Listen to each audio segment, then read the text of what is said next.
Muito boa tarde a todos. Começo por cumprimentar os membros desta mesa. Estamos agora a aguardar ainda a chegada do Dr. Rui Godinho, mas vamos dar início à mesma sessão. O pessoal habitua-se à máscara e depois não se percebe que eu tenho.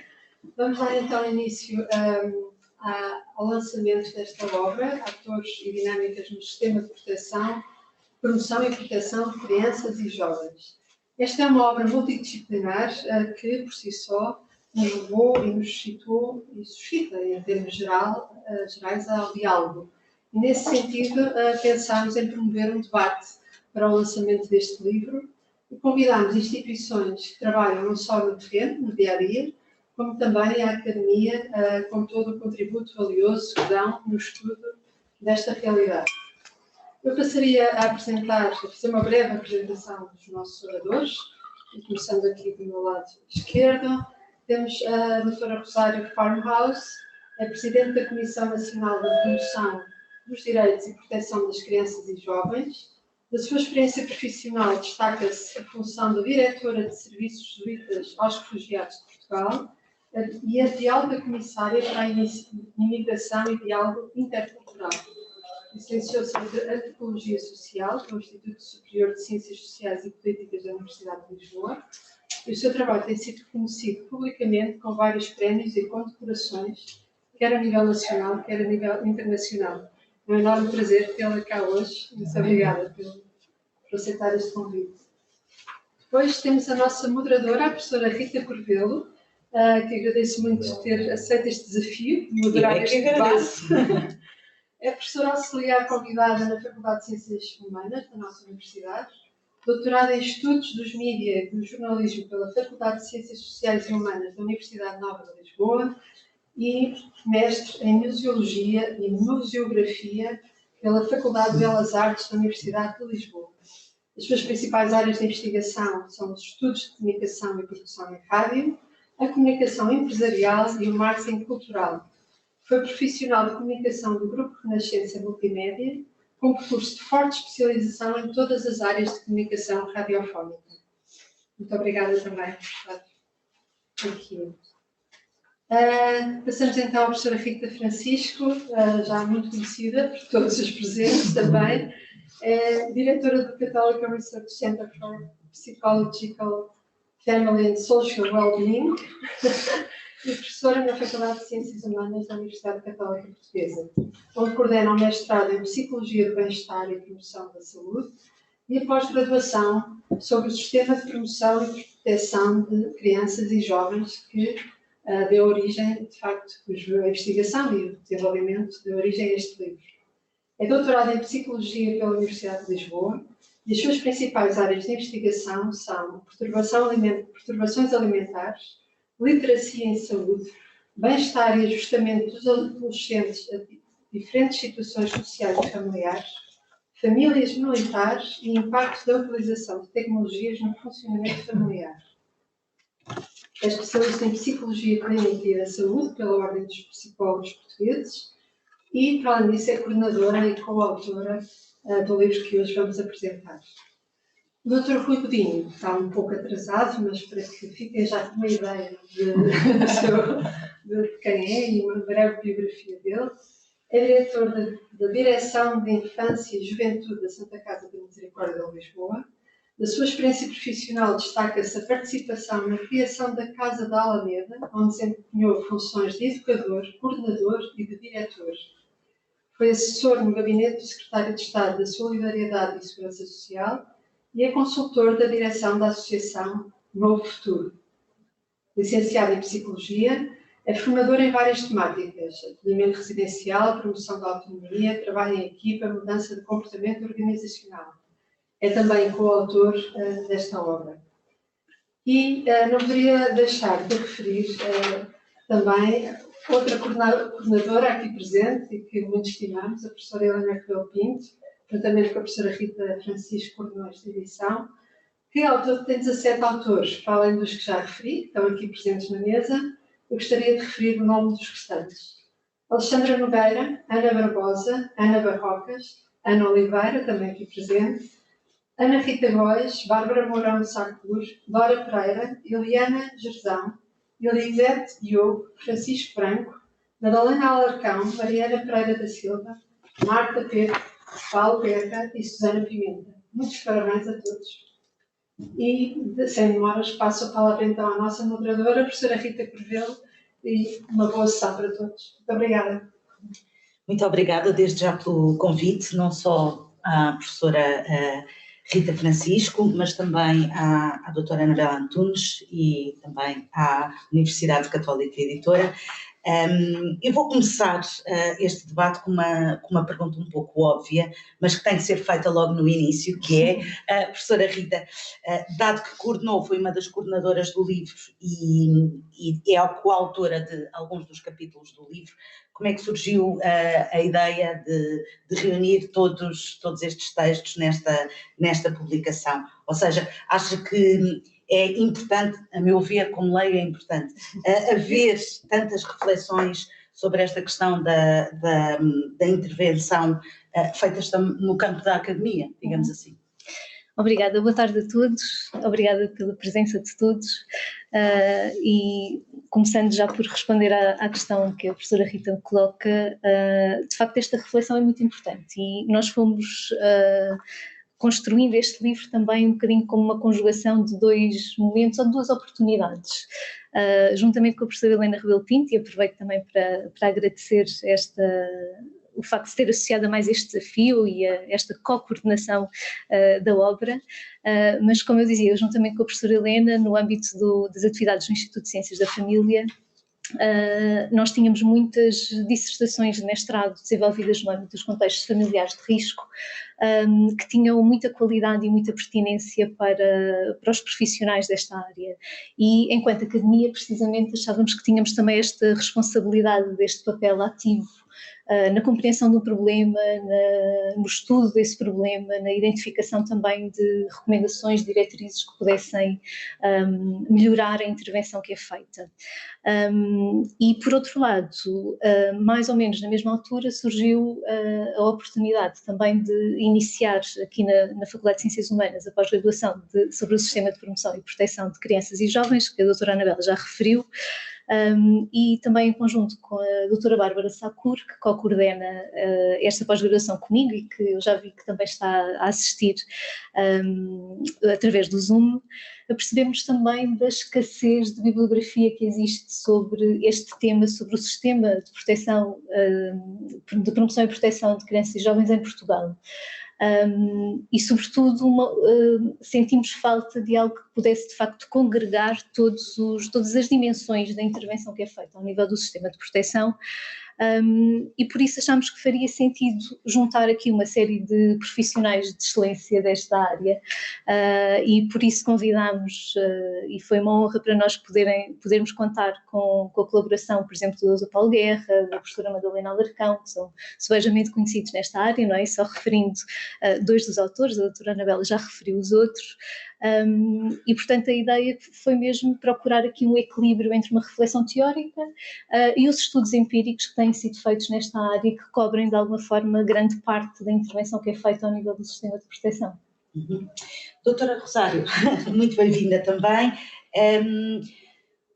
Foi na quinta-feira passada, no dia 18 de novembro, que se assinalou mais um Dia Europeu da Proteção das Crianças contra a Exploração e o Abuso Sexual.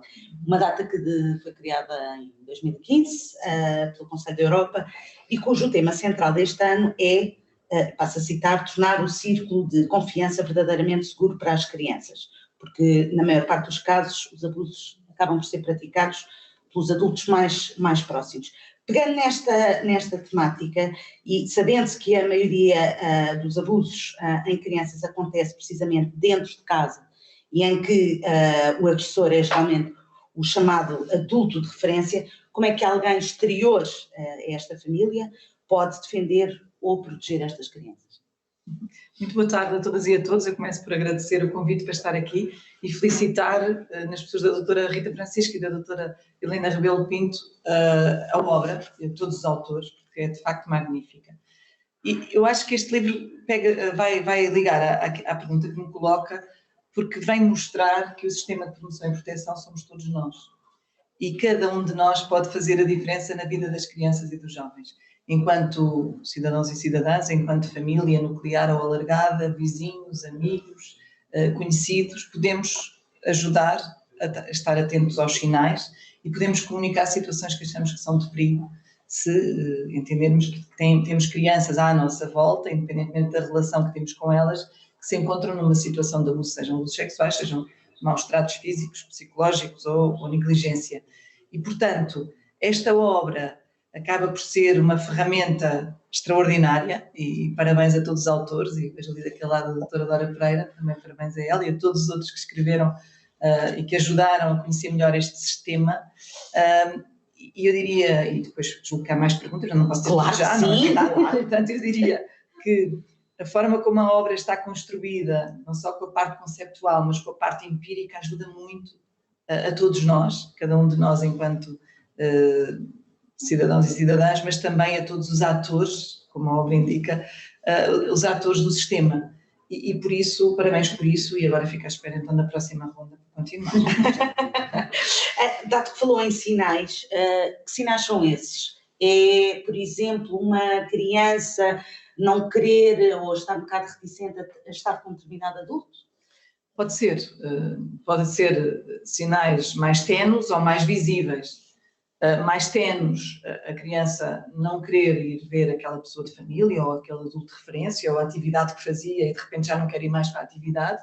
Convém perceber porquê, pode até não ter nada a ver com adultos, pode ter a ver com uma questão de relações interpessoais com outras crianças ou com crianças mais velhas, mas geralmente, se falamos de abusos sexuais, falamos do círculo de confiança e por isso o Conselho da Europa este ano tão preocupado em que este ciclo seja verdadeiramente seguro para as crianças, mas podem ser sinais mais visíveis de mal-estar físico, de tristeza profunda, de perca de apetite, de quem está mais perto sentir que a criança é mais pálida, mesmo fisicamente se nota que há ali qualquer coisa que não está a correr bem.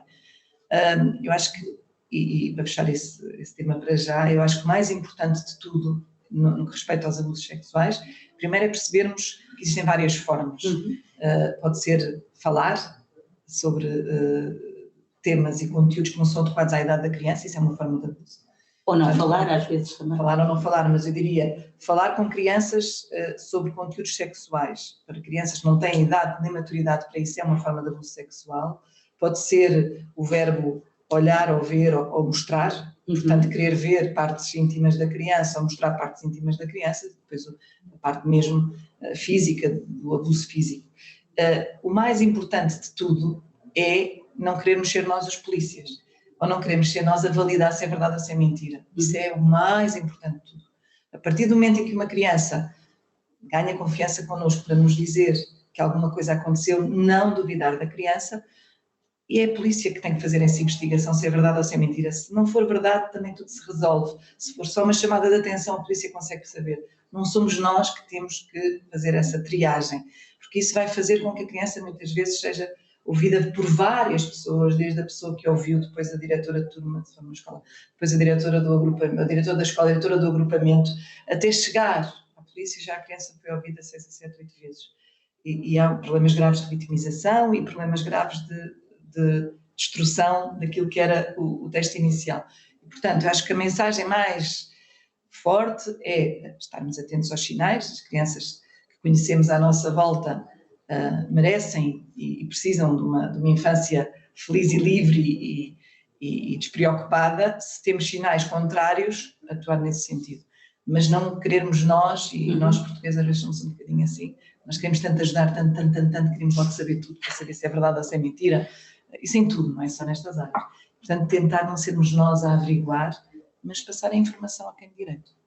Professora Rita, enquanto psicóloga e também académica, especialista nestas matérias, como é que, de alguma maneira, nós podemos preparar os mais novos para terem a sua privacidade, para se protegerem de qualquer tipo de abuso, ou pelo menos estarem elas próprias também atentas àquilo que poderá acontecer ou que poderá pô-las em perigo? Bom, basicamente, primeiro que tudo é importante que a criança tenha, e pensando sobretudo um bocadinho na linha da questão do abuso sexual, não é? A criança ter consciência do que é o seu corpo e do espaço que existe à sua volta, não é? E não, que há fronteiras que não podem ser ultrapassadas. E isto tem que ser explicado de uma forma adequada naturalmente à idade de cada criança.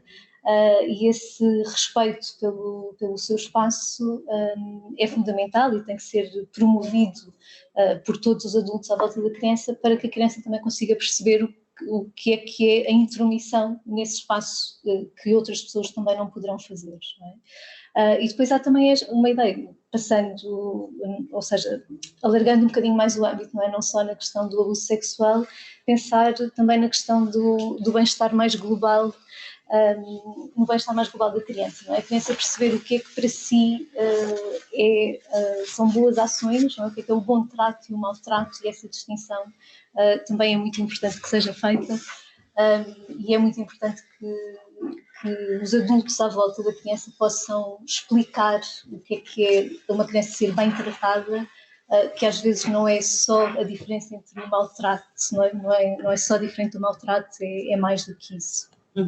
Eu li alguns apontamentos contraditórios sobre esta matéria e queria perguntar já agora à doutora Rosário, relativamente à questão dos maus tratos, a classe social ou as condições económicas são transversais a todas as classes sociais e, portanto, pode haver maus tratos e abusos tanto numa classe social como noutra, tanto em famílias mais ricas ou mais pobres, sendo que estes maus tratos muitas vezes têm origens diferentes?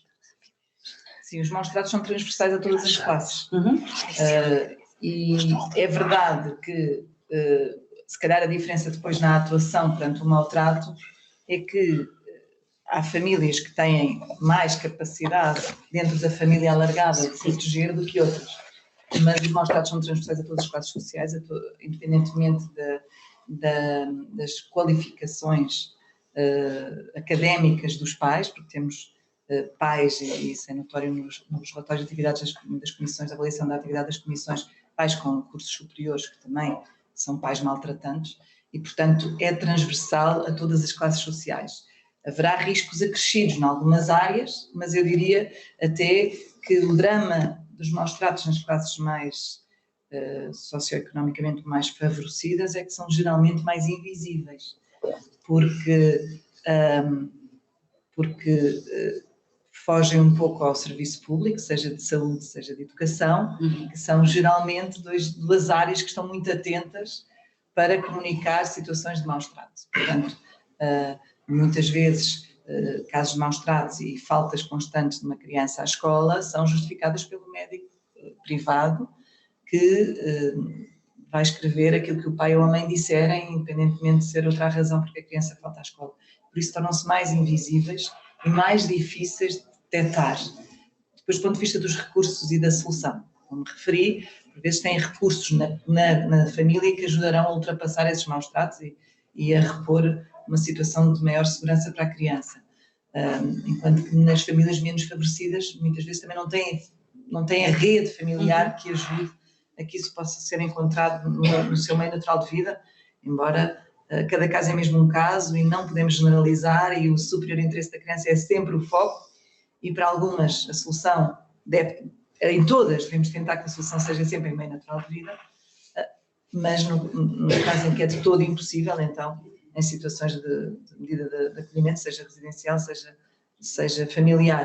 Este livro, por acaso, é muito interessante também porque fala nas duas dinâmicas, na questão do acolhimento familiar residencial. Estou a olhar ali para o nosso convidado, a preocupação da reintegração e de facto, eu acho que e até é muito com ele que tenho aprendido nesta área, esta preocupação desde o primeiro dia que a criança entra, de desenhar aquilo que é o seu futuro e a sua reintegração, para que não fique esquecida e para que não se vá criando cada vez um hiato maior de relação e de desconexão entre uns e outros. Mas vamos continuar. Dr. Rui Godinho, bem-vindo.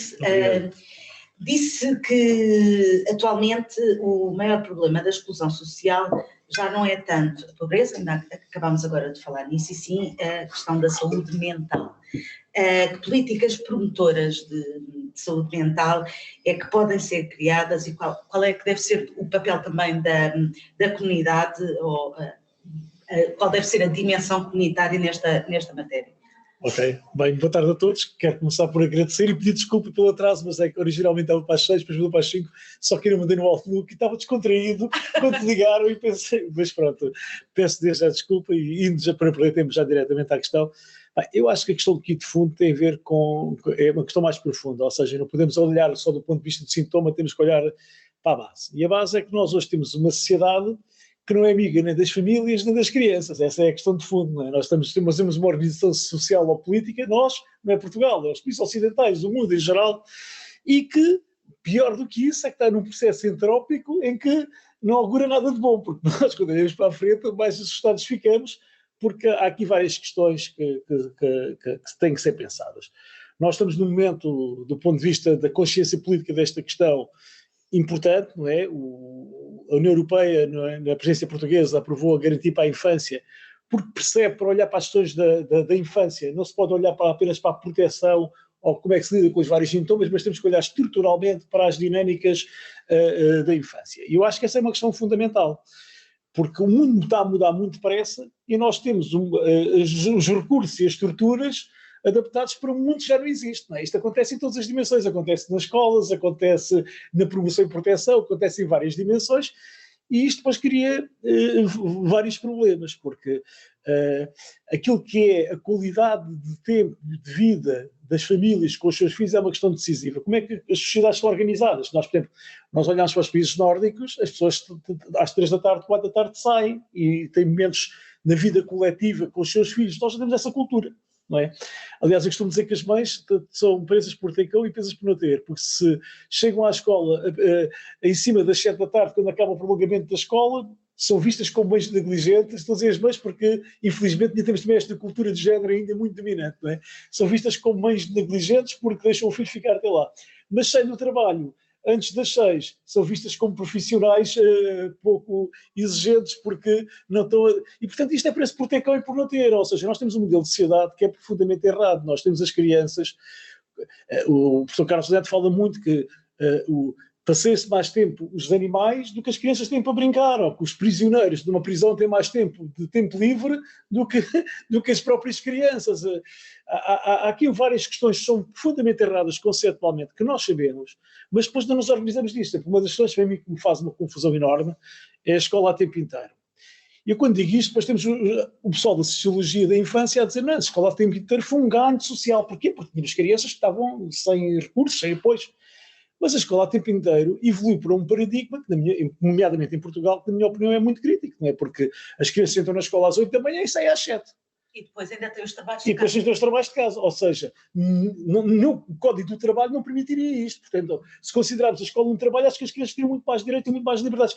Isto é profundamente errado. Além de estamos a falar de uma escola que está organizada ao mesmo tempo quando eu tinha 8 anos. Eu tenho um filho de 10, tenho 2 filhos, um de 9, outro de 10 e 2 de 14. E a forma como eles aprendem e como a escola está organizada é como quando eu tinha a idade deles, que não tem nada a ver com a realidade, não é? Eles andam a memorizar quais é que são os cereais que os gregos e os fenícios plantavam, isto não interessa nada, isso vai ser ao Google. Mas não aprendem, por exemplo, o exemplo que eu dava quando foi da pandemia, que é surreal, é as crianças estiveram confinadas durante um ano e tal, privados de uma questão fundamental que é ter liberdade, a socialização, não sei o quê. Na escola não há 5 minutos para falar sobre isto. Mas estamos a estudar como é que é o método reprodutivo das rãs. Ou seja, discutimos a vida emocional das rãs, mas não discutimos a vida emocional das crianças. E este é um paradigma que eu acho que claramente tem que ser rompido e alterado. E, portanto, o que é que eu acho? Se olhares para eu vejo mais a promoção da saúde mental do que propriamente lidar com a doença mental. São dois ângulos diferentes, não é? Passa por isto. Nós temos de ter modelos de sociedades que sejam adequados à realidade das crianças e das suas famílias. Dos seus pais. Eu dou o meu exemplo, não me quero dar aqui a vitimizar, não é? Mas tenho 4 filhos, eu tenho que levantar-me às 7 da manhã, não é? Para eles saírem de casa às 8 horas, para chegarem à escola às 8 e um quarto, para seguirem para o emprego, para depois sair do emprego, chegar a casa, fazer o jantar, não sei. Bem, isto, se alguém olhar para isto do ponto de vista do tempo, de qualidade, de lazer, de fruição, é mínimo. Mas quer dizer, isto não sou eu sou um privilegiado. Então, mas o que é que poderá ser Eu acho que feito para... tem que haver alterações de organização social, na minha opinião, profundas. A garantia de infância traz um conjunto de predicados sempre. Eu acho que a questão da escola, eu diria que é a arena central. Não é? Aliás, nós é que temos um conceito de escola enquanto escola morada, que é aquele edifício que tem aqueles muros que há lá professores dentro e alunos e contínuos. Não é? A escola tem que ser uma comunidade educativa, em que toda a comunidade participa na educação das crianças, onde as partes cognitivas de aprendizagem têm um tempo. Mas a experiência das crianças e o tempo livre é fundamental. Portanto, como é que acontece na Dinamarca? A parte letiva é de manhã, à tarde as crianças estão na comunidade. E na comunidade está a proteção de menores, está o desporto, está a saúde, está a cultura, e a comunidade protege as crianças, envolve as crianças. Hoje não, as crianças estão moradas, aprisionadas dentro das escolas. Mas há um consenso político sobre isto. Todos os partidos políticos são a favor da escola o tempo inteiro. Ou seja, isto tem de se desconstruir modelos errados. Estou a pegar um sintoma, mas eu acho que isto é generalizado. É como o tempo de trabalho. Se nós trabalharmos na Holanda às 5 da tarde, se estiver lá a trabalhar, vai ter na rua, porque é o mau exemplo que está a dar aos colegas. Mas cá, é normal uma pessoa estar até às 10 da noite e estou fora até à meia-noite. Isto é uma coisa aceita e normal. Não pode ser. São questões civilizacionais que depois têm um impacto brutal na desproteção das crianças, como dizia a Rosário muito bem. Hoje em dia, só por coincidência, é que há carência económica. A questão hoje é generalizada. Nós, sobretudo na cidade de Lisboa, na área metropolitana de Lisboa, nós temos inúmeras famílias da classe média alta, da classe alta, não é? Com problemas gravíssimos, né? De adição aos jogos, de conflito da parentalidade, de violência doméstica, de abuso sexual. Não olha a carteira das pessoas. Só cá está. Então, porque como o nosso sistema foi feito para os pobres, não é? Nem entra no nosso radar. Mas esses problemas estão lá e, portanto, eu acho que essa é uma dimensão. Não respondi à sua pergunta, mas respondi a outras. De qualquer maneira, houve uma palavra que nos dias de hoje já é a palavra, não é? Pandemia. De que maneira é que a pandemia acaba por evidenciar estas fragilidades e chamar também um pouco a atenção para a questão da saúde mental e da promoção desta saúde mental junto das crianças, através não só de mais horas livres para o lazer, para estarem também com outras crianças, para estarem com as suas famílias? Bem, eu pegava na pandemia, pegando naquilo que eu acho que é a origem, que é nós vivemos num contexto altamente securitário, que condiciona tudo. Nós já tivemos isto no 11 de setembro e já tivemos noutras dimensões, ou seja, eu acho que se nós fizéssemos uma sondagem que tinha que ser individual, sem ninguém saber o resultado, mas da consciência de cada uma das pessoas, eu acho que 80% das pessoas, para mais, preferiria ter segurança a ter liberdade, não é? Porque nós temos a liberdade como adquirida, portanto a questão de securitária é muito crítica. Nós vivemos numa sociedade hipersecuritária, nomeadamente em relação às crianças, não é? Porque muitas das vezes, isto não é de agora, isto, as sociedades ocidentais já há muito tempo. Eu costumo dizer, a brincar, que a hiperparentalidade é quase simétrica à negligência, não é? Portanto, porque há um excesso de controle, como se as crianças fossem uma extensão dos pais. Eu acho que essa é uma questão crítica. E, portanto, nessas questões securitárias, o que é que acontece? Nós temos que perceber, conheço uma ideia errada, que é não há risco, que há risco zero. Nós conseguimos anular os fatores de risco, há risco zero. Não há risco zero na vida, nunca haverá. E se nós quisermos o risco zero, estamos a condicionar de viver a vida como ela é. E esse é um problema de fundo. Nós tivemos este problema, este paradigma é um paradigma das áreas sociais há muitos anos, não é de agora. A pandemia vai pôr-se a nu. Mas sempre, na área da droga, se lembrarem, quando se começou a trabalhar, e vou pegar este exemplo para chegar aqui, quando começou-se a falar sobre as questões da droga, o primeiro cartaz em Portugal do Projeto de Vida, era na altura o Dr. Armando Leandro, o presidente do Projeto de Vida, era um cartaz com uma caveira branca, estamos a falar há 30 anos, com uma caveira branca a escorrer sangue e dizia droga, loucura e morte. E depois os putos fumavam nos charros e pensavam, isto não há loucura e morte, não tem grande realidade, portanto, para me enganar, e portanto, isto é tudo tanga dos gajos que querem vir com moral para cima de nós. Segunda dimensão, que ainda é muito dominante, que é, vamos anular os fatores de risco. Se os miúdos estiverem muito ocupados, não fazem disparates. Isto hoje está muito presente, não é? Criou-se até aquele paradoxo que é a ocupação dos tempos livres. São livres, não são ocupados não são livres. Mas como se o tempo livre, não é, da criatividade e da descoberta não pode existir por tentar tudo em modo clube med, não é? E aquilo que eu acho que é o caminho e o que deve ser, é educar a lidar com o risco. É a gestão do risco. A gestão do risco faz parte da vida. Ora, na pandemia está muito presente. Nós temos tudo muito polarizado. ou aqueles tipos que acham que não há Covid nenhum, podemos estar todos aqui na boa, isto não se passará das vacinas, o Bill Gates quer pôr chips nas veias das pessoas e não sei o quê, temos esta gente. E depois temos o resto, temos outras pessoas que de 2 em 2 minutos estão a meter álcool gel nas mãos e coisa, e a ver por trás das portas se vê lá alguém próximo e não sei o quê. E isto é uma coisa que é muito, na minha opinião, é muito, muito, muito, muito crítica, porque passa pela gestão do risco e por dar algum sentido à coisa. O que é que acontece? As crianças, eu costumo dizer, nós olhamos para os mortos e dizemos assim, não, os velhotes foram os que mais sofreram com o Covid, mas eu não tenho dúvida nenhuma que a classe etária mais impactada pelo Covid são as crianças. Nós olhamos para qualquer faixa etária, olhamos para os bebês, há bebês que tiveram 2 anos sem ver sorrisos. Como é que mudou emocionalmente? Não é? Por exemplo, eu nas casas de acolhimento disse, quero lá saber das orientações as crianças têm que ver o sorriso, têm que ver a expressão emocional, não é? Com todo o biberon, porque senão não há desenvolvimento emocional, não há crescimento emocional, isso é muito crítico, não é? Eu tenho um filho de 13 anos, quer dizer, como é que é com as miúdas? Então, mas sabes que agora isto, e eles dizem assim, sabes, eu nem sei como é que é, nunca as vi sorrir, porque, vê, elas estão com máscaras, não sabes se elas são giras ou não são giras, porque estão com máscaras. E isto é privar as crianças de viver a vida delas. Mas com base no quê? Numa coisa hipersecuritária de risco zero. Não há risco zero, não é? Temos que fazer uma gestão de risco, e às tantas é muito difícil trazer um discurso com normalidade. Eu vou só dar um exemplo para ilustrar isto ainda melhor. Vocês todos conhecem aquela situação de um tipo que na Assembleia da República, por causa da hepatite C, veio dizer que, perante, na altura, o governo, que quanto é que custa uma vida não tem preço e não sei o quê. Eu, por acaso, acompanhei esse processo. Portugal estava a negociar essa vacina porque eu não sei qual é que é agora a indústria farmacêutica que estava a vender, mas o valor que estava a negociar era o dobro do que Espanha estava a pagar. Porquê? Estávamos a negociar. A partir do momento, publicamente, alguém que diz quanto é que custa uma vida, e uma vida não tem preço, perdemos a capacidade de negociá-lo. E, portanto, qual é que é o risco que isto traz? Se nós temos ideia que há risco zero, nós somos vítimas de chantagem, não é? De todas as dinâmicas que acontecem. Isto acontece no sistema de promoção e proteção. As equipas que acham que as crianças, para voltarem para os pais biológicos, não é? Tem que haver risco zero, o que é que estão a fazer? Estão-se a proteger a si próprios, mas não estão a proteger a criança. Porque um dia em colocação, mesmo que seja a melhor resposta do mundo, a melhor família de acolhimento ou a melhor instituição, não é?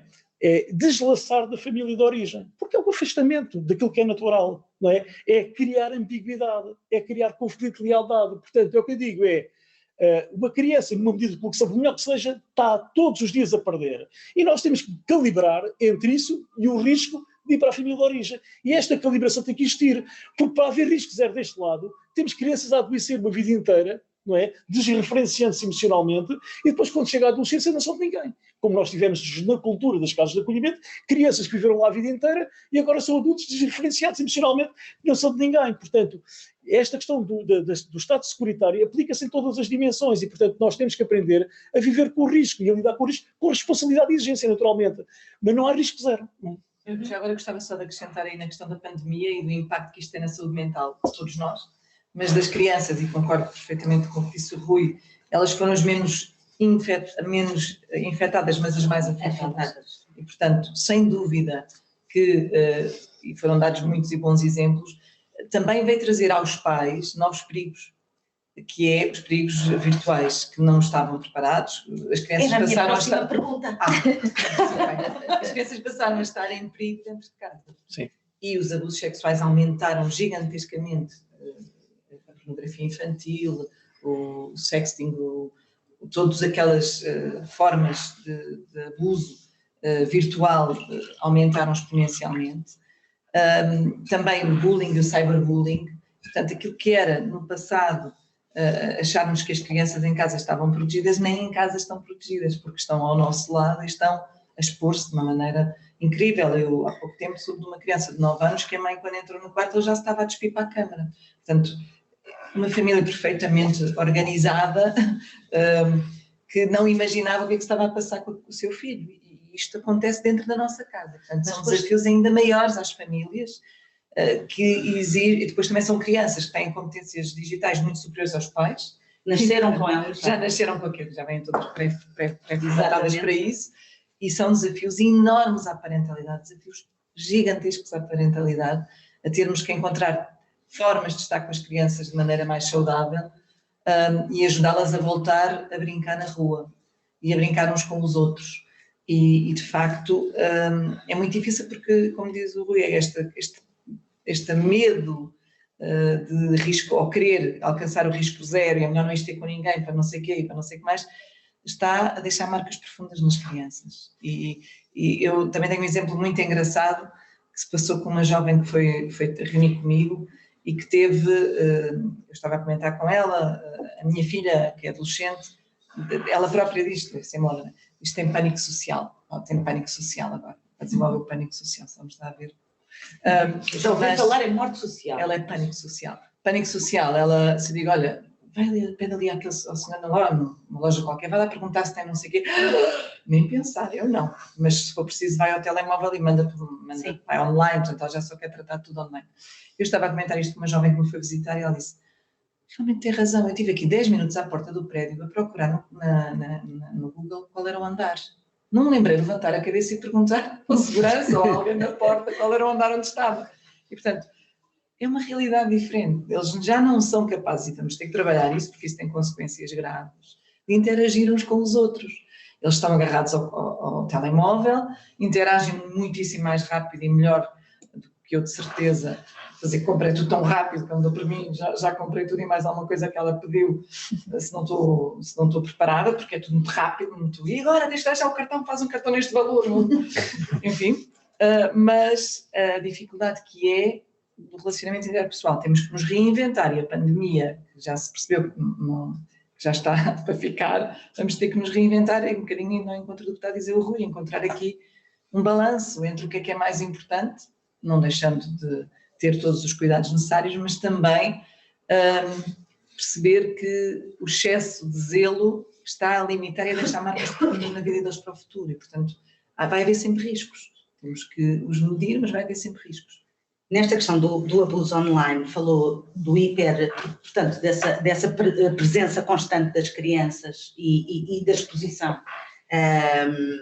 Mas há também um outro lado, que é o lado dos próprios pais promoverem essa exposição. E estou a lembrar-me de um grupo de pessoas que se dá o nome de influencers, que utilizam muito os filhos, não só para campanhas publicitárias, como enfim, para todos os dias fazer uma história ou para fazerem anúncio a uma roupa, para depois terem a roupa sem ter que comprar. E, portanto, há essa exposição também muito grande. E depois, quando a criança, muitas vezes bebê ou pequenina, não deu a sua autorização, nem sabe qual é o impacto que isso vai ter no futuro. E se um dia mais... Ou seja, ninguém lhes perguntou se elas queriam, não é? Portanto, não é só a questão da pornografia, os próprios pais também, muitos deles são os primeiros a expor a criança, não é? E quanto a isso, é verdade que é uma realidade tão recente que não há legislação para isso, ou seja, há a possibilidade de comunicação às CPCJs na participação de artes e espetáculos, mas isto não são artes nem espetáculos, está um bocadinho à margem da lei, e tem razão, a exposição das crianças é um novo desafio e é um novo perigo que é difícil de controlar, que a Super Nanny veio chamar a atenção, e que em Portugal conseguimos alguma coisa que nos outros países não se conseguiu, que foi dizer que não vale tudo. Exatamente. Mas as influencers é uma área difícil de lá chegar, não é muito fácil. Olha que isso tem-me dado muitas dores de cabeça lá. Eu não sei se estiveram a par de uma entrevista que andou aí um bocadinho foi bastante polémica, uma influencer, não me lembro o nome dela, em que a entrevistadora lhe perguntava, mas então se um dia mais tarde, a sua criança, quando for mais velha, a recriminar por ter aparecido quando era pequenina, o que é que lhe vai dizer? Ela vai, e a influencer disse com um ar muito tranquilo, olha, sabes o colégio onde tu andas e as marcas que tu tens? Foi graças a essa exposição há muitos anos atrás. Com este tipo de comportamentos, como é que faz? O que é que está a ser, pelo menos, pensado nesta matéria, dado que é uma coisa recente e que ainda não pode haver coisas muito práticas? É muito difícil, de facto, tem sido uma grande dor de cabeça. Eu acho que precisamos de uma cultura, de mudar a nossa cultura, e uma cultura da criança, uma cultura em que a criança está no centro e que a criança e o seu superior interesse tem que ser mesmo aquilo que nos guia e calçarmos os sapatos da criança. E é muito difícil, mas só tentando, através da sensibilização, quer dos filhos, quer dos pais, quer das famílias, a formação, todos esses, este livro ajuda muito a isso também, porque vem guiar todos os atores, não só com aspectos práticos, mas também do ponto de vista conceptual, para a preocupação e para a importância de todos termos uma voz ativa naquilo que são a proteção das crianças e para este trabalho colaborativo, interdisciplinar, multidisciplinar.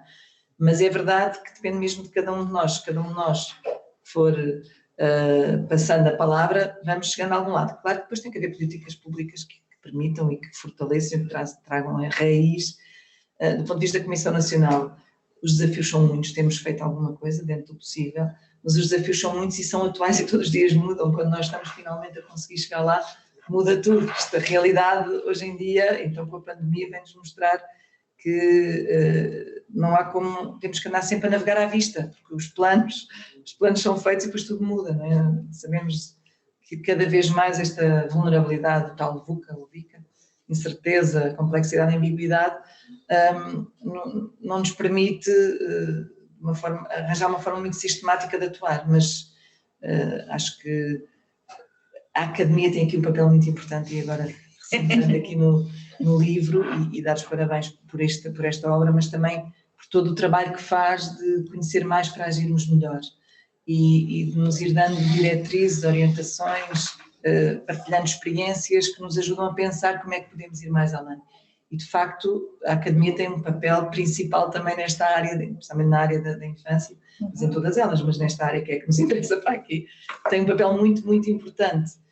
Acho que só em conjunto é que conseguimos. Doutora Rita, de acordo com os dados do relatório anual da avaliação da atividade das comissões para a proteção de crianças e jovens, mais de 41.000 situações de perigo, com destaque para a violência doméstica, foram comunicadas às ditas comissões em 2020.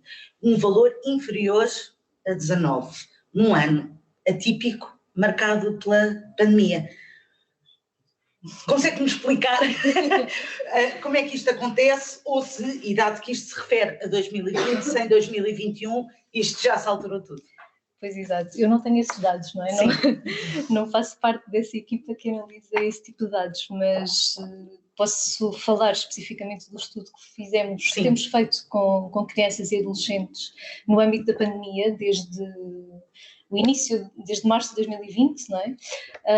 E temos tido dados em diferentes momentos do tempo e, de facto, o que nós fomos vendo foi um intensificar das dificuldades das crianças, mas a par também da incerteza e do stress parental, ou seja, os próprios pais também, a ansiedade dos pais, a incerteza em relação à situação profissional, em relação à dificuldade de gerir o confinamento, a escola, a telescola, se quisermos assim dizer, portanto, todos estes, o teletrabalho, não é?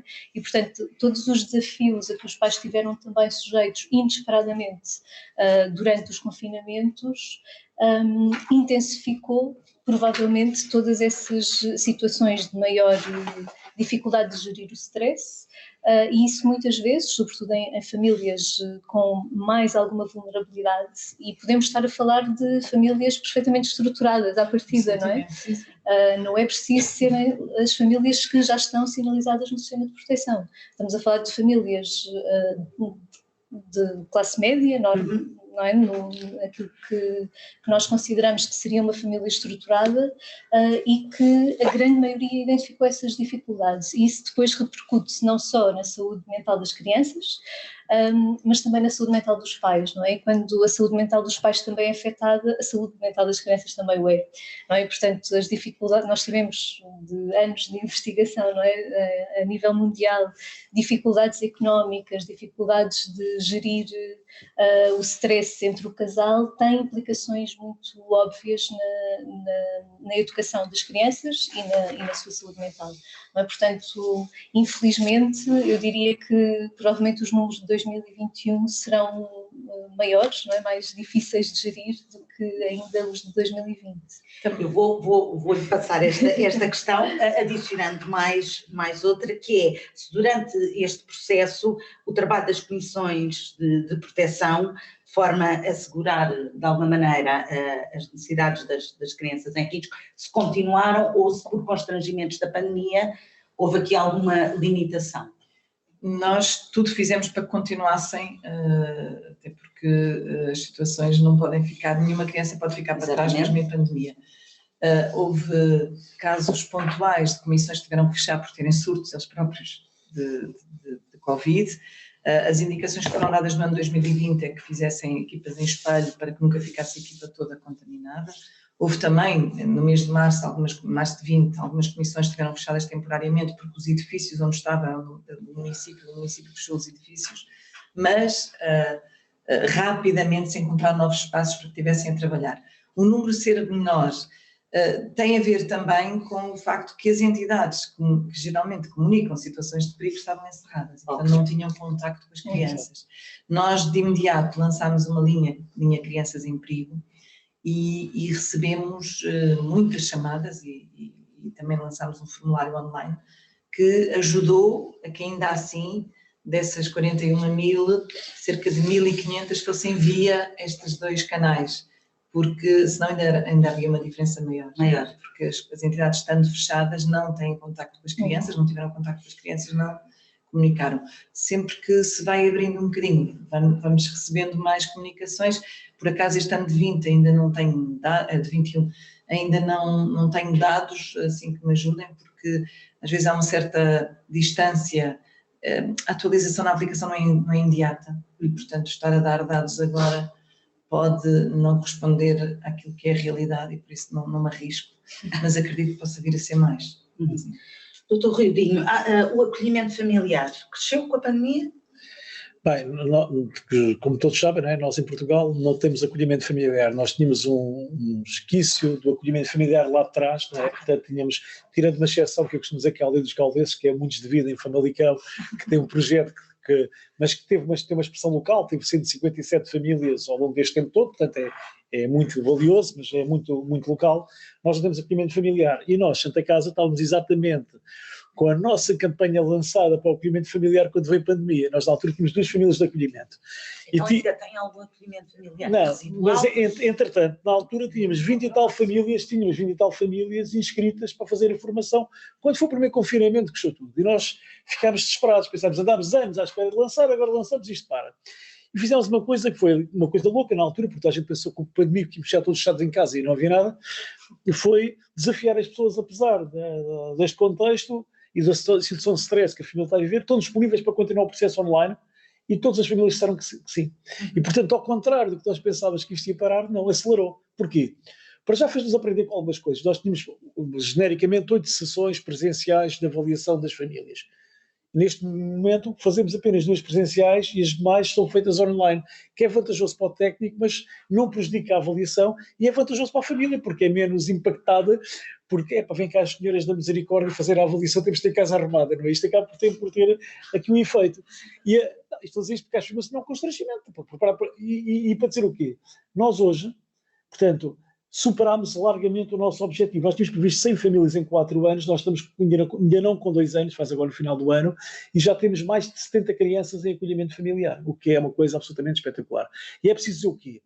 Nós temos famílias espetaculares. As famílias, e vejam, nós somos altamente exigentes, para terem uma ideia. Uma provocação, o que é uma família espetacular? Já lá vou, mas só para vou dar os dados. Só para ter ideia das 1000 e muitas pessoas que tiveram interesse no acolhimento familiar, umas foram ao seu esclarecimento. No processo de avaliação, pessoas que fizeram a avaliação toda, 42% são recusadas. Ou seja, nós temos de ter certeza que aquela família não é uma família, podem ser bons pais, mas aqui não se trata de ser pais, são pessoas que têm outras competências para além disso, porque implica lidar com uma criança que traz marcas traumáticas, implica lidar com uma família de origem que tem vicissitudes e traz impactos emocionais para a criança, não basta ser capaz de exercer a parentalidade, tem que ter outro tipo de requisitos. Somos altamente exigentes. Famílias são famílias que a sua disponibilidade, e aí está na lei, está focada no quê? Prestar um ato solidário no interesse de proporcionar a uma criança um ambiente familiar. julgo que têm consciência disso, até 2019 a nossa lei previa que o acolhimento familiar fosse uma prestação de serviço. Eu durante muitos anos bati-me por isso e conseguimos alterar. É um ato solidário, as famílias prestam um ato solidário e são pagas por aquilo que é o custo de ter a criança, mas não como uma prestação de serviços, que simbolicamente para mim faz toda a diferença. E nós em Portugal temos uma cultura de acolhimento de sempre, somos um povo altamente generoso e temos que ordenar e institucionalizar essa generosidade. E portanto, quando digo espetaculares é as motivações das famílias, ao contrário do que havia muitos velhos dos restelos que diziam, não, isso são as pessoas que querem adotar, que vão para o acolhimento familiar. Havia um conjunto de mitos urbanos que se lançavam contra o acolhimento familiar.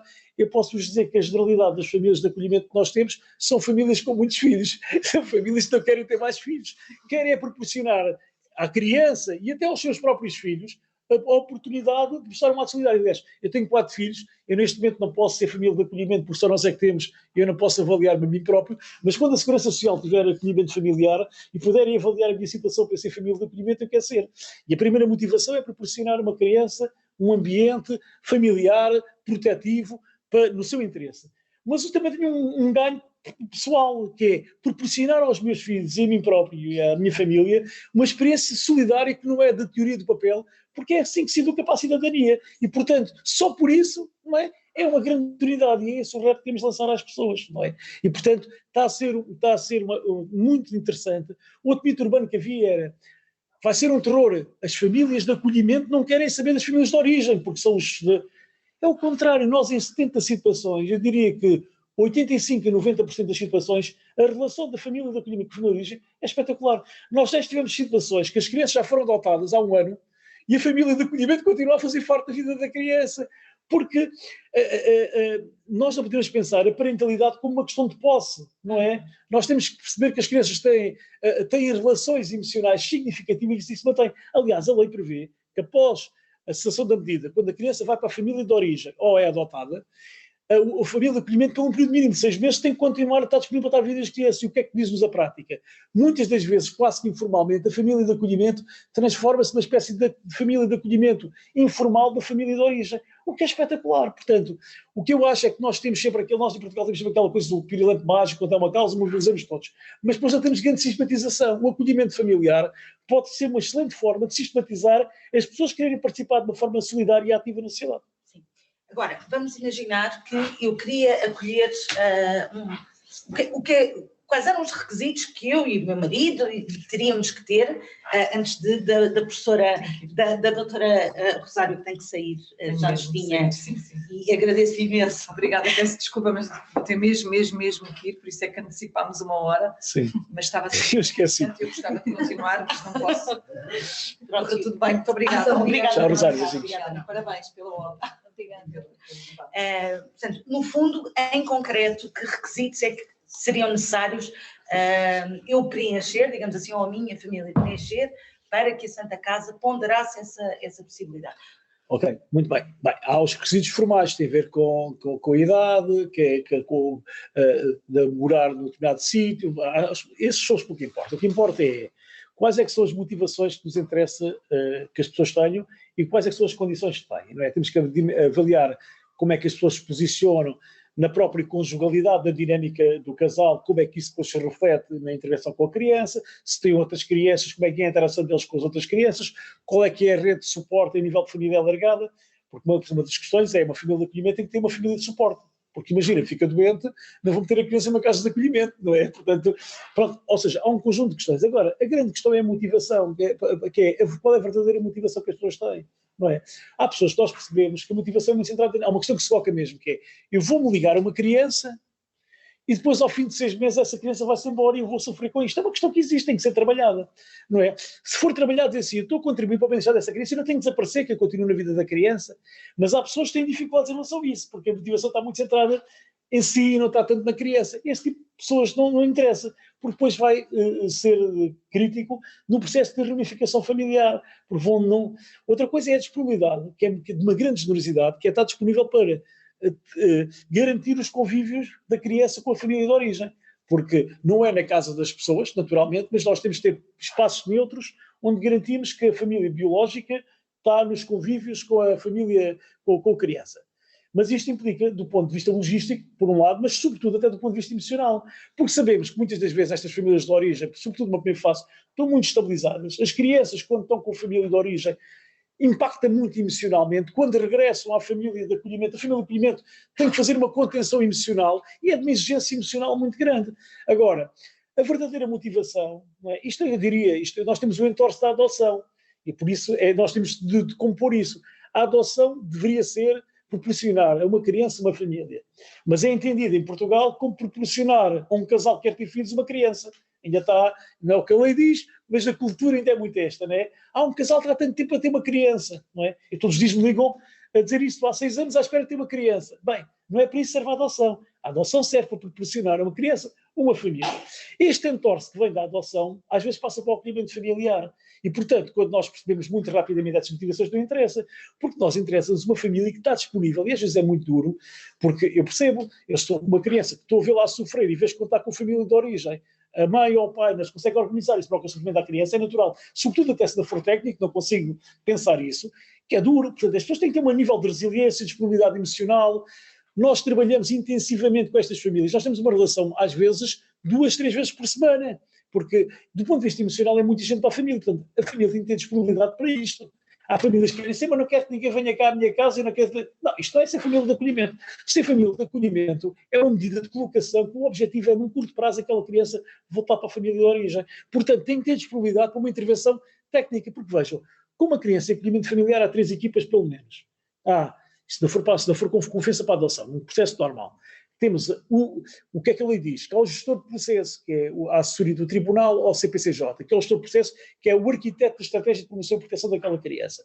E depois há 2 equipas. Há a equipa que trabalha com a família de origem e a equipa da família de acolhimento. E há um único plano de intervenção que as 3 entidades, sob a coordenação do gestor de processo, têm que fazer. Ou seja, é muito exigente a comunicação e a articulação, porque se a família de origem está mais desorganizada, é importante que a família de acolhimento saiba, não do ponto de vista do pormenor, porque há privacidade, mas que seja enquadrada pela equipa técnica. Isto implica uma articulação de todos é muito exigente tecnicamente para os técnicos e para as famílias. Portanto, nós temos situações de famílias que já acolheram 3 crianças. Temos famílias que ao fim do dizem, eu agora preciso de parar, porque isto é muito exigente emocionalmente. Nós não temos um modelo como a Inglaterra, que é um modelo profissional, que há famílias que têm 3 e 4 crianças, que é uma coisa, que há quase uma desensibilização emocional, que é uma coisa mais funcional e profissional. Nós aqui estamos a apostar num modelo diferente, que é, cada criança é única e irrepetível, e portanto tem que haver uma relação de amor incondicional, também da família de acolhimento, com aquela criança. E portanto, se aquilo começa a saber a prato do dia, perde essa capacidade. É claro que esta questão, depois de ligar quando a criança sai, se ligar com isto emocionalmente, quer para os adultos, quer para a criança, é difícil. Há uma psicanalista que eu gosto muito, que é a doutora Conceição Almeida, que é a expressão que acho que usa uma expressão muito feliz para dizer, porque há muita gente que diga assim, então, mas a criança está num ambiente, está a ter uma relação boa, e depois corta essa relação, vai para outro sítio, vai sofrer a quebra da vinculação e vai sofrer com isso. É uma questão legítima, e é verdade. Mas o que é que ela diz, que eu acho que é muito feliz da forma como diz. Isto é como namorar com uma pessoa que nunca namorou, não sabe namorar, ou namorar com uma pessoa que já teve um namorado, ou teve 2 namorados, e portanto sabe como é que se namora. Aqui é a mesma coisa às crianças. O que é importante é terem relações de vinculação, não é? Eu costumo dizer, as crianças quando nascem... De qualquer maneira, depois, as famílias que acolhem, Sim. Como é que se trata da saúde mental dessas famílias quando as crianças vão para as suas casas, para as suas famílias? Para já as famílias continuam na relação com as crianças. Não queria dizer, há crianças que já foram para a casa da família de origem há 1 ano, ou adotadas, e continuam na relação. Não no dia-a-dia, mas no passar o fim de semana, nos momentos significativos, continuam, não desaparecem. Essa é uma das questões que está muito salvaguardada na lei e que é decisiva. E depois tem que ser muito trabalhadas para lidar com isto emocionalmente, porque isto não é centrado nos adultos, é centrado na criança. Eu percebo, mas também sou sensível à questão do... Também chorem, também se riem como nós. Eu também, se tiver é o que eu estava a dizer, se eu tiver uma namorada e gostar muito dela e ela começar a gostar de outra pessoa, eu vou ter um desgosto de amor, mas a vida continua. Mas aprendi o que é ter uma relação de amor. O que não é aceitável é as crianças não terem uma relação de amor. E, portanto, eu acho que essa questão, é claro que é muito exigente, tem que ser trabalhado. Há famílias que dizem ao fim do já não dá mais. Há outros que dizem preciso de tempo, preciso de... Mas isto é como na vida. Portanto, eu acho que tem que ser muito trabalhado e tem que ser muito claro e com muita transparência. Isto é um desafio que para mim me assusta muito. Não como misericórdia, mas como entidade gestora do sistema, que é, para termos um acolhimento familiar massificado no país, é preciso ter claro uma coisa, isto é um nível de exigência técnica brutal para ser bem feito, porque senão pode ser altamente perverso. Porque vejam o seguinte, se eu não tenho equipas a trabalhar com as famílias de origem intensivamente, e neste modelo que falei, se não tenho forma de garantir convívios regulares da família de origem com a criança, o que vai acontecer é que vai se dar uma adoção ad hoc.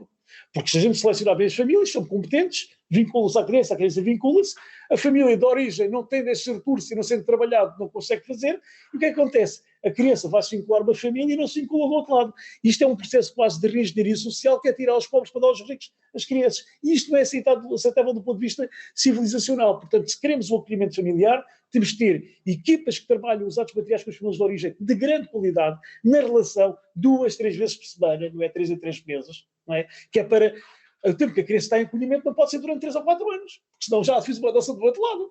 Depois dizem assim, mas a relação com a mãe é boa quando ela tem as visitas. Bem, com a senhora do Jambori ou da natação também é boa, mas isso não é uma vinculação. Portanto, temos que garantir isso e temos que garantir convívios intensivos 2, 3 vezes por semana para que a criança se ligue, para rapidamente poder voltar e continuar-se a trabalhar a família. Portanto, para o nosso país, acho que é um desafio brutal, acho que é um desafio inequívoco de grau de crescimento civilizacional, agora é muito exigente e temos de ter essa consciência.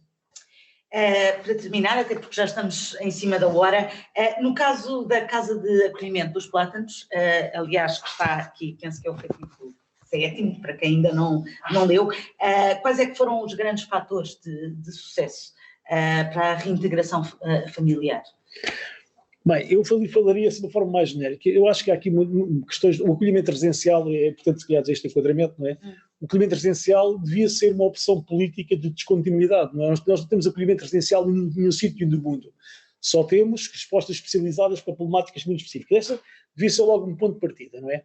O que é que nós fizemos? Nos Plátanos e em todos os equipamentos da Santa Casa foi, dentro desta condicionante de existir o acolhimento residencial, enquanto não tivemos alternativas, e só para terem um dado, nós neste momento temos em acolhimento familiar 70 crianças que há 2 anos estavam em casas de acolhimento e temos em respostas de autonomia 270 que há 5 anos estavam em casas de acolhimento. Agora estão em apartamentos, estão a partilhar casas uns com os outros, lá sozinhos, que é a lógica de desinstitucionalização, não é? Esta questão decisiva. Passou por quê? Conferir o máximo de normalidade no funcionamento das casas. Logo, na retirada das marcas institucionais, no ambiente familiar, da redução do número de crianças. Os Plátanos, por exemplo, tinha 20 crianças, agora tem 12. Nos países europeus, o normal é 6 a 8, e na Austrália 4. Para lá caminharemos. Mas é isto que temos de ter em mente, que é, este é o caminho. Queremos a desinstitucionalização e queremos um ambiente efetivamente familiar. Porque 12 não é uma família, não é? E 20 muito menos. Portanto, este é um caminho, não é? Depois é no acesso das famílias às casas de acolhimento. As famílias não são uma visita. O que se prevê é que as casas de acolhimento tenham condições para intervir com a criança e com a família. Aliás, muita gente não se apercebeu disto, mas na alteração legislativa de 2019 veio uma coisa que há muitos anos defendia, que é, quando se cessa a medida, quem deve continuar a trabalhar com a família, já no contexto da família, deve ser a equipa técnica da casa de acolhimento que tinha relação. Porquê? Para manter a continuidade daquilo que era a aliança terapêutica estabelecida. Isto quer dizer o quê? Uma visita, se a família é vista como uma visita é o tio que está no Brasil, que vem cá visitar-nos, ou quando vamos ao hospital, vamos uma garrafa de água de luz e bolachas ao vizinho que partiu a perna. A família não é visita, a família tem que participar no dia-a-dia, levar a criança à escola, ir ao médico, brincar. É claro, eu sei que para as casas de acolhimento isto é um constrangimento, porque tem dinâmicas e depois estão lá as pessoas, isto é complicado. Mas esse é um exercício, um esforço que temos que fazer, porque senão estamos a privar as crianças de um ambiente normativo e isso vai impactar brutalmente aquilo que é o desenvolvimento destas crianças como futuros pais, na sua vida, e vamos replicar ciclos transgeracionais de exclusão. No caso do acolhimento, o doutor sempre defendeu a haver irmãos que eles não sejam separados, claro, não é? mas eu defendo isso, mas não é só defendo, não sei o que defendo, está na lei. É que está na lei. Nós temos uma coisa muito estranha. Nós temos mas pode haver exceções, não é? Sim, sim. Ou não? Sim, mas isto tem que ser devidamente fundamentado. Claro que há exceções, mas qual é que é a regra? Nós temos uma situação surreal. Nós temos a nossa lei de 2015 foi alterada. Eu estava no gabinete do secretário de Estado e a minha tarefa foi exatamente fechar as leis de infância. E o que é que aconteceu? Coisas fundamentais. Primeiro, que não há acolhimento de curta e longa duração. Porque até 2015 as crianças entravam em respostas de curta duração e só ao fim de 6 meses não tivessem para voltar para a família e para outra resposta. Como ele chamava, era um maltrato mínimo garantido. Porque pelo menos iam ter mais um abandono, que era uma coisa inacreditável, que acabámos com isso. Segunda questão é, não se separa fraterias. Porque se eu tenho interesse nisso, vejo a amistade do Spielberg, né, chegar em África, da África à América e separar os irmãos. Não é? Nós estamos em 2021, não separa irmãos, a não ser nos casos em que é adequado separar irmãos, mas aí temos de ter o critério claro em relação a isso, não é? E, portanto, acabar com as instituições e ser casas de acolhimento, ou seja, houve um conjunto de alterações absolutamente decisivas, uma questão decisiva, que as crianças com menos de 6 anos não podem estar em acolhimento residencial. O que é que a lei diz? Diz que para estar em acolhimento residencial tem que se fundamentar que é do interesse da criança estar em acolhimento residencial. Só que nós estamos num país em que cumprir as leis é facultativo. Eu não percebo, isto está desde 2015 da Lei da República e é facultativo. Eu estou a dizer isto porque já disse isto no Centro de Estudos Judiciários várias vezes. Eu não percebo como é que os juízes não fazem cumprir a lei. Eu sei que eles sabem que não é essa a resposta. Mas enquanto eles não fizerem cumprir a lei, também as entidades públicas não as cumprem. O que é que eu diria? Eu, se fosse juiz, fazia cumprir a lei. Todas as crianças com menos de 6 anos, acolhimento familiar. Depois, se a Misericórdia ou a Segurança Social conseguiu ou não, gera um problema dessas entidades. Agora, eu acho que a questão de fundo é esta, é que nós temos que perceber que para proteger... Isto não é uma questão menor, porque se fosse com os nossos filhos, estas questões que estamos aqui a falar parecem evidentes, e nos casos de acolhimento as coisas vão passando, mas se fosse com os nossos filhos nós não permitiríamos isto, e portanto nós temos que ter este nível de exigência que é aquilo que não serviria para os meus filhos, não serve para estas crianças. E enquanto forem filhos de um Deus menor, porque na prática é isto, para que é bacalhau basta, e nós achamos que é normal, nós temos crianças, há casos de acolhimento que têm 80 crianças, quando temos um decreto-lei de 2019 a dizer que não podem ter mais de 15. Só que continuam a ter. E, portanto, essa é uma questão de fundo, que é uma questão civilizacional. Já agora, só para terminar, dar aqui o... Temos mesmo de terminar. 30 segundos. Portanto, nós estamos envolvidos, como a Universidade Católica, num laboratório colaborativo ProChad, que é um laboratório colaborativo que o objetivo é lutar contra a pobreza infantil, e este sábado, no aniversário dos direitos da criança, lançámos um pacto pela infância, subscrito por todas as entidades do ProChad, a Misericórdia, como a Universidade Católica e muitas outras entidades, que o objetivo é exatamente isto, é que as políticas de infância sejam uma prioridade nacional. Não é? Portanto, eu acho que este é o grande desígnio que nós temos de ter. Se nós queremos ter futuro, temos de ter o alicerce sólido que é a infância. E, portanto, deixo aqui a todos o repto para consultarem a página do ProChad Colab e subscreverem e divulgarem o Pacto para a Infância para que no nosso país a infância seja considerada uma prioridade política. Muito obrigada. As palavras finais vão para a coordenadora do livro, a professora Rita Francisco. Obrigada. Agradeço-lhe muito, doutor aqui, professora Rita. Obrigada. Então, as minhas palavras finais também são de agradecimento e começo, se calhar, por agradecer à professora Helena Rebelo Pinto e à professora Susana Costa Ramalho, ambas coordenadoras do ICF, durante o tempo em que esta obra foi preparada, e naturalmente à professora Helena também pela co-coordenação da obra, e depois muito especialmente a todos os autores e coautores, o Dr. Rui Godinho incluído, a doutora Susana Pimenta também está aqui, também é coautora, e já percebi que há vários coautores também que estão a assistir. Portanto, um agradecimento muito especial, naturalmente sem todos vocês, sem o trabalho todo que desenvolvem e que desenvolvem há muito tempo, nada disto teria sido possível, por isso o nosso agradecimento por isso. Também ao Dr. Sérgio Sintra, porque foi ele que autorizou e investiu também nesta nossa obra. A obra foi financiada pela Santa Casa da Misericórdia e infelizmente o Dr. Sérgio Sintra não pode estar cá hoje presente, mas fica aqui o agradecimento público. É bom também ter este reconhecimento, não é, de uma entidade que trabalha nesta área, reconhecimento de que a obra pode vir a ser útil também para os próprios técnicos, isso é muito importante para nós. Obviamente agradecer à doutora Rosário, que já saiu, e ao Dr. Rui Godinho pela disponibilidade com que aceitaram de imediato participar neste debate, e agradecer também este debate moderado pela professora Rita Corvelo. Também agradeço esta moderação porque acho que foi muito útil, foi muito ilustrativo de tudo isto que é abordado nesta obra, as implicações também que podem daqui advir, e já agora também esta aplicação também ao contexto da pandemia, não é? E um último agradecimento também à doutora Anabela Antunes, à Universidade Católica Editora, à doutora Margarida Appleton, que não está cá presente, mas fica também um agradecimento pela simpatia com que recebem sempre as nossas propostas e por todo o empenho e a minúcia com que revêem as nossas obras. É sempre um gosto trabalhar convosco. E muito obrigada então a todos. Obrigada.